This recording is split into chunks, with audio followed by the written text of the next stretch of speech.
பிற்கால சேரர்கள் சங்க காலத்திற்குப் பிறகு மீண்டும் எழுந்த சேரர் வம்சம். இவர்கள் பெரும்பாலும் கேரளப் பகுதி மற்றும் மேற்கு தமிழகத்தை ஆட்சி செய்தனர்.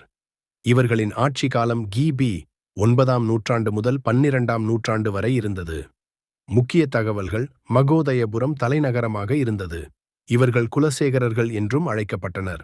கேரளா மற்றும் மேற்கு தமிழகத்தின் சில பகுதிகள் இவர்களின் ஆட்சி பகுதி. வைஷ்ணவம் மற்றும் சைவம் மதங்களை ஆதரித்தனர். முக்கிய அரசர்கள்: குலசேகர ஆழ்வார் பக்தி இயக்கத்தில் முக்கியமானவர்.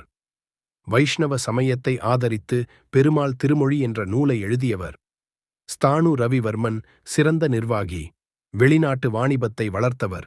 ராமவர்ம குலசேகரன் சேரர்களின் கடைசி முக்கிய மன்னர். இவரின் காலத்திற்குப் பிறகு சேரர் ஆட்சி சிதறியது. அரசியல் மற்றும் போர்கள்: சோழர் சேரர் மோதல்கள் மிகவும் முக்கியமானவை. சோழர் விரிவாக்கம் காரணமாக சேரர் ஆட்சி பலவீனமானது. பின்னர் சிறு நாடுகளாக பிரிந்தது. வாணிபம்: அரபு நாடுகளுடன் கடல் வாணிபம் நடைபெற்றது. மிளகு, இலவங்கம் போன்ற மசாலா பொருட்கள் ஏற்றுமதி செய்யப்பட்டன. கொடுங்கல்லூர் முக்கிய துறைமுகமாக இருந்தது. சிறப்பம்சங்கள்: கோவில் கட்டுமானம் வளர்ச்சி பெற்றது. தமிழ் மற்றும் மலையாளம் வளர்ச்சிக்கு பங்கு வகித்தனர். வெளிநாட்டு வாணிபத்தில் முன்னிலை பெற்றனர். வீழ்ச்சி காரணங்கள்: சோழர் தாக்குதல்கள், உள்ளக கலகம், மண்டலங்களாகப் பிரிவு. வரலாறு தெரிஞ்சாதான் நம்ம அடையாளம் புரியும். இன்னும் இப்படிப்பட்ட தகவல்கள் தெரிஞ்சிக்க ஃபாலோ பண்ணுங்க. லைக், ஷேர், சப்ஸ்கிரைப் பண்ணுங்க.